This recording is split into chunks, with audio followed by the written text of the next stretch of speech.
Solvang, Danish for sunny field, is a city in Santa Barbara County, California. It is located in the Santa Ynez Valley. It was incorporated as a city on May 1, 1985. Solvang was founded in 1911 on almost 9,000 acres, 3,600 hectares of the Rancho San Carlos de Jonata Mexican land grant, by a group of Danes who traveled west to establish a Danish community far from the Midwestern winters. The city is home to a number of bakeries, restaurants, and merchants offering a taste of Denmark in California. The architecture of many of the facades and buildings reflects traditional Danish style. There is a copy of the famous Little Mermaid statue from Copenhagen, as well as one featuring the bust of famed Danish fable writer Hans Christian Andersen.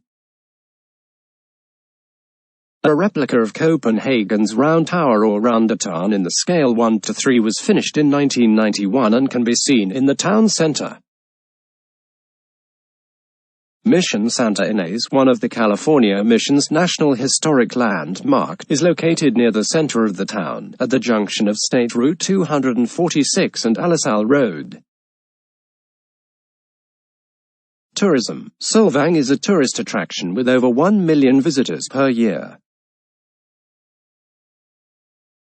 Tourists were initially attracted to Solvang by the visit of Denmark's Prince Frederik in 1939. But it was in 1947, following a feature article in the Saturday Evening Post, that they began to flock to the town. Sights include the Danish windmills, the statues of Hans Christian Andersen and the Little Mermaid replica, the half-timbered houses, the Danish rural church,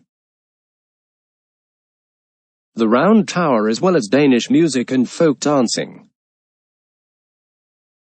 Several restaurants and pastry shops serve Danish specialities.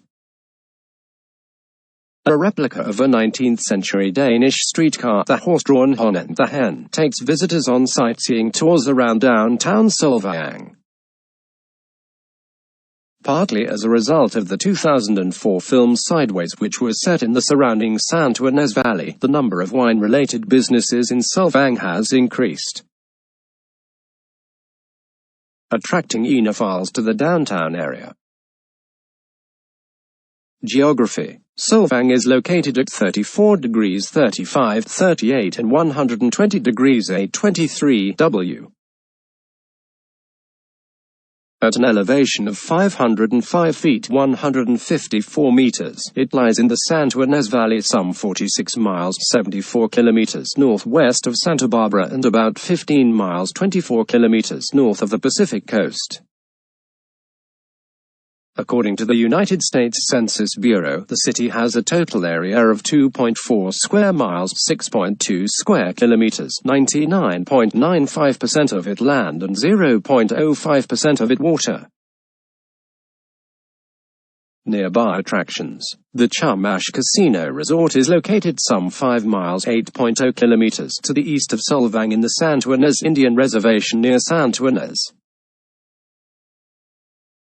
Opened in its present form in August 2003, the casino consists of a 94,000 square feet, 8,730 square meters gaming area with slot machines and table games. A 106-room hotel and spa opened in July 2004. In 2006, the casino estimated that there were 2,894,561 visitors to the casino and 34,049 guests in the hotel, nearly all of them from Southern California. The Santa Ynez Band of Chumash Indians have stated that the casino brings in some 6,000 patrons per day. Neverland Ranch, Michael Jackson's 2,700-acre former home, lies 10 miles to the north. Nojoki Falls are located in a county park of that name about 7 miles 11 kilometers southwest of the city, on Alisal Road. climate. Solvang enjoys sunshine throughout the year with clear, warm days and cool nights. Average temperatures vary between 54 and 76 degrees Fahrenheit, 12 and 24 degrees Celsius, with highs reaching the upper 90s degree F, lower 30s degree C, and winter lows in the 40s degree F, below 10 degrees Celsius. Average annual rainfall for Solvang, recorded between 1964 and 2010, is 19.31 inches, 49 centimeters. Solvang is 140 miles 230 kilometers north of Los Angeles.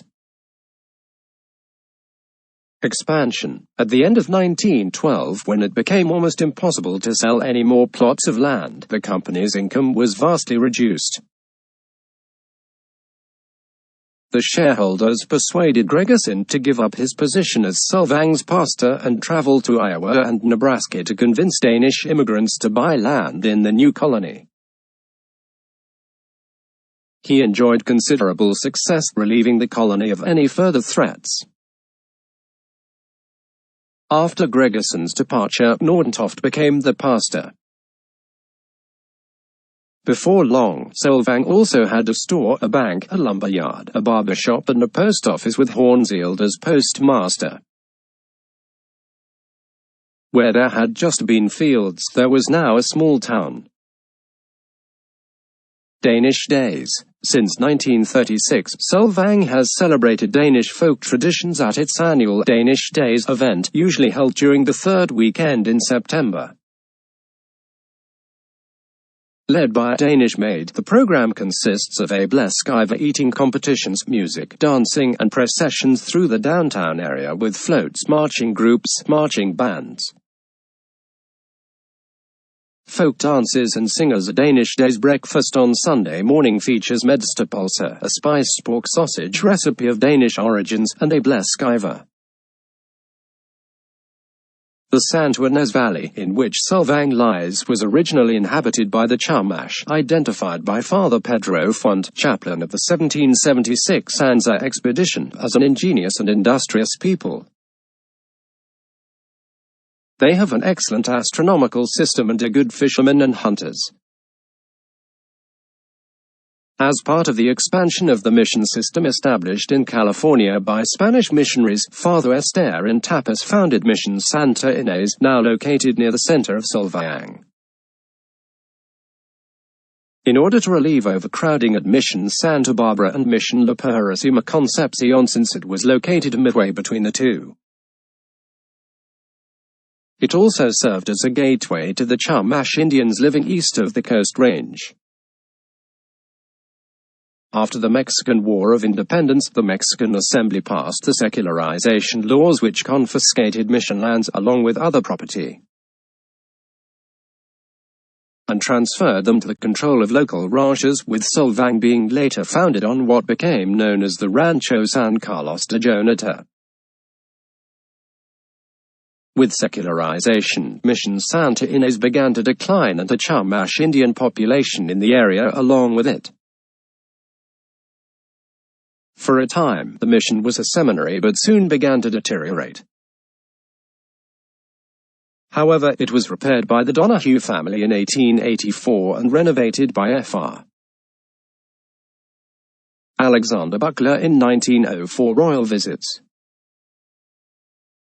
On April 7, 1939, Danish Crown Prince Frederik and Princess Ingrid visited Solvang. At the time, a large number of the town's 400 residents were Danish immigrants. They drove through the grounds of Atidag College and attended a Good Friday service at Bethania Church. The Crown Prince spoke of their reception favorably. To find out traditions in our fatherland in new surroundings makes them only more beloved to us. We have been bathed in sunlight ever since we began this memorable day, and now we have driven into a bit of Denmark tucked into this beautiful California. On June 5, 1960, Princess Margrethe of Denmark paid a visit which included a reception at Palacio del Rio, lunch at Bethania Church, and a tour of downtown Solvang. She returned on May 23, 1976, as Queen of Denmark together with her husband, Prince Henrik. After a formal luncheon in the parish hall, the couple visited Bethania Church and the Solvang Lutheran home before greeting residents on Copenhagen Drive. Shortly after her visit, the Queen awarded Solvang developer Ferdinand Sorensen the Order of the Dannebrog for strengthening ties between the United States and Denmark. 100th anniversary. Solvang celebrated its centennial in 2011. The first event in this connection was a visit by the Danish ambassador to the United States, Friesen Petersen, on July 11, 2010. Mr. Petersen took a walking tour of downtown Solvang and visited the mission. The mayor, Jim Richardson, greeted the ambassador with a private reception at the Elverhøj Museum. "I wanted him to see the people of our town, and the Danish community in particular," he explained. The program for the centennial year started with the official launch on January 7, 2011. Centennial plans also included Christmas and New Year celebrations, including the proposed Julefest parade on Saturday, December 3, 2011. Among the highlights were the tour of California time trial on Friday, May 20th and the visit of the Aalborg Police Band for Danish Days during the weekend of September 16 to 18.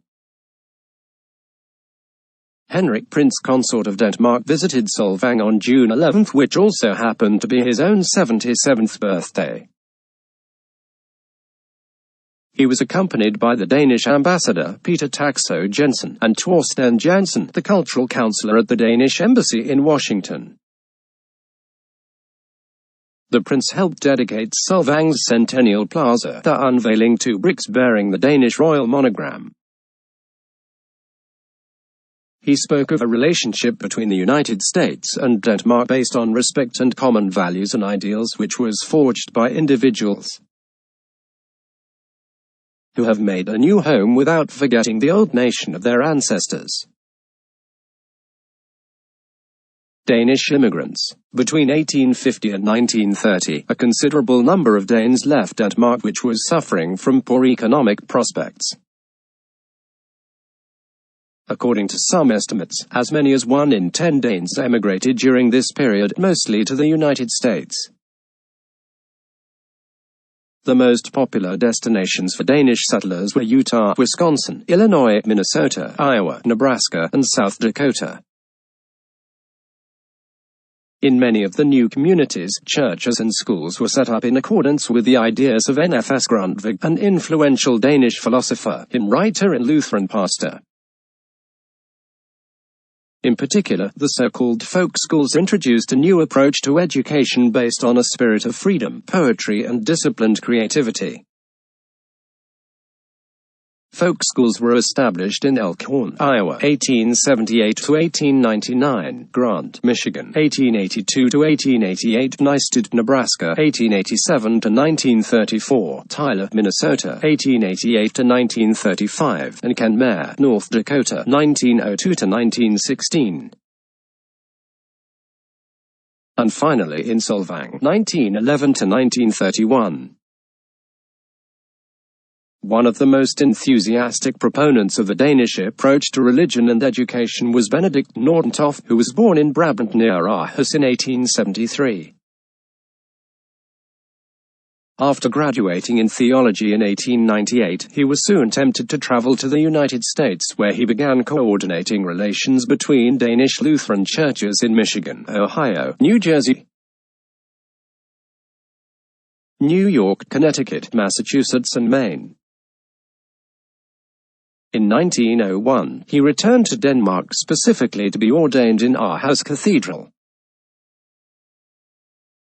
Back in America, he continued his work as a lecturer at View College, a folk high school in Des Moines, Iowa, which was also set up by the Danish Lutheran Church.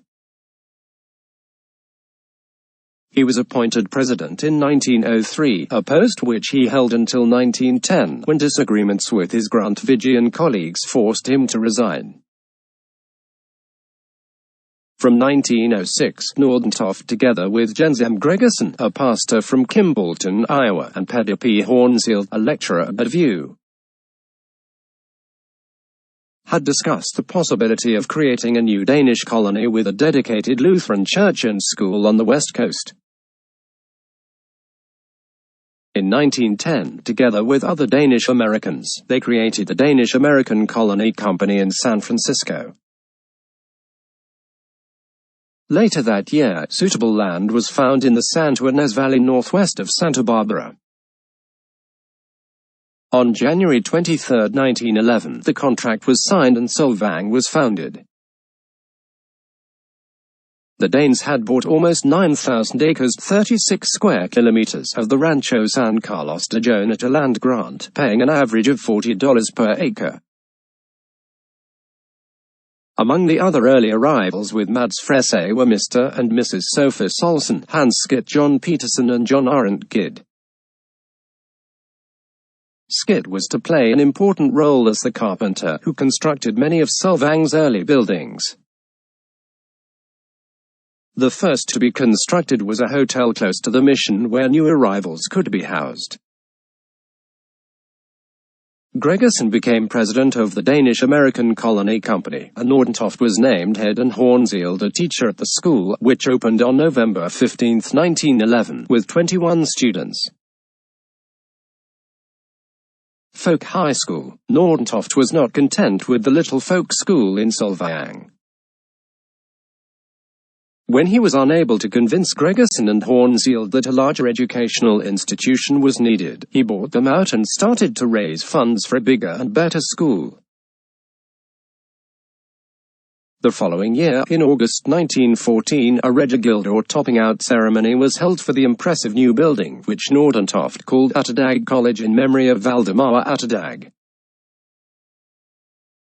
who did much to consolidate the Kingdom of Denmark in the 14th century. What surprised many of those who came to the celebration was the great similarity the building had with VU College, standing on a hilltop above the village.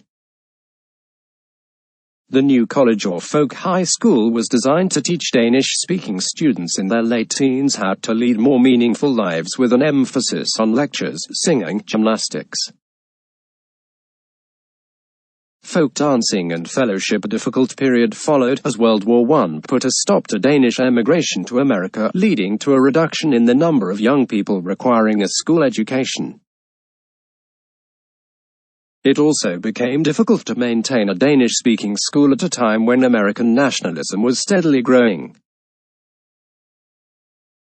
Nordentoft, who felt he had achieved his ambitions in America, sold the college to the congregation of the Solvang Lutheran Church in 1921 for $5,000 and returned to Denmark with his wife and family. Atterdag College continued to be used as a folk school, a community meeting hall, a performing arts venue, a gymnastics center, a summer school, and a boarding house until it was finally demolished in 1970, making way for the Solvang Lutheran Home. Danish Church. The Bethania Evangelical Lutheran Church was initiated by the Danish pioneers in 1912. For a number of years, church services were held in the school building until, in 1928, a new church was built by Hans Skit and his colleagues. Solidly constructed in ferro-concrete with walls a foot thick. It was based on a photograph of a Gothic-style Danish church and resembles one of the hundreds of rural churches in Denmark which were built or restyled in the 14th century. Its interior contains hand-carved woodwork on the altar, pulpit and altar rail. Services used to be mainly in Danish, but apart from Christmas service in Danish on Lille Julaften, December 23 each year, all the other services are in English. Danish-styled architecture. Initially, most of Solvang's buildings were built in the same style as others in the area. The Lutheran Church was the first to be based on Danish architecture and bears a close relationship to Danish equivalents. But after World War II, interest grew in the concept of a Danish village. The pioneer of the Danish provincial style was Ferdinand Sorensen, originally from Nebraska. In the mid-1940s, after returning to Solvang from a trip to Denmark, he first completed Møllebakken, his Danish-styled home, and then went on to build the first of the village's 4 windmills. A little later, Earl Peterson, a local architect, gave the older buildings a new look, adding facades in so-called Danish provincial style. Buildings in the half-timbered style of Danish rural houses proliferated, creating a new tourist attraction. While much was done to create an authentic Danish atmosphere in the town centre, it has been pointed out by Scandinavians that fake thatched roofs and artificial timbering are largely a result of local interests in general rather than those of the Danish immigrants themselves. The older buildings have simply been restyled to look Danish even if there was nothing Danish about them originally. As of the census of 2000, there were 5,332 people, 2,185 households, and 1,415 families residing in the city. The population density was 2,143.3 people per square mile, 826.8 per square kilometers. There were 2,288 housing units at an average density of 919.7 per square miles, 354.8 per square kilometers. The racial makeup of the city was 88.24% white, 0.43% African American, 0.66% Native American, 1.05% Asian, 0.04% Pacific Islander, 5.51% from other races, and 4.07% from 2 or more races. Hispanic or Latino residents of any race were 19.86% of the population. There were 2,185 households, out of which 26.8% had children under the age of 18 living with them, 53.2% were married couples living together, 8.1% had a female householder with no husband present, and 35.2% were non-families. 30.2% of all households were made up of individuals, and 14.1% had someone living alone who was 65 years of age or older. The average household size was 2.37 and the average family size was 2.96. In the city, the population was spread out with 21.9% under the age of 18, 5.5% from 18 to 24, 25.2% from 25 to 44, 24.4% from 45 to 64, and 22.9% who were 65 years of age or older. The median age was 43 years. For every 100 females, there are 89.8 in males. For every 100 females age 18 and over, there are 86.2 males. The median income for a household in the city was $45,799, and the median income for a family was $57,703. Males had a median income of $41,429 versus $30,175 for females. The per capita income for the city was $25,363. About 2.7% of families and 6.7% of the population were below the poverty line, including 4.5% of those under age 18 and 5.9% of those age 65 or over. Festival Theatre. One of Solvang's attractions is the 700-seat open-air Festival Theatre, which was built in 1974 following the success of a makeshift performance of Hamlet in 1971 in the town park. Strong support from the local business community. Donovan Marley, director of the Pacific Conservatory of the Performing Arts, and Earl Peterson, a local architect, allowed the structure to be completed in record time. Recent productions have included West Side Story and Les Miserables. The style of the exterior is reminiscent of both Danish and Elizabethan architecture.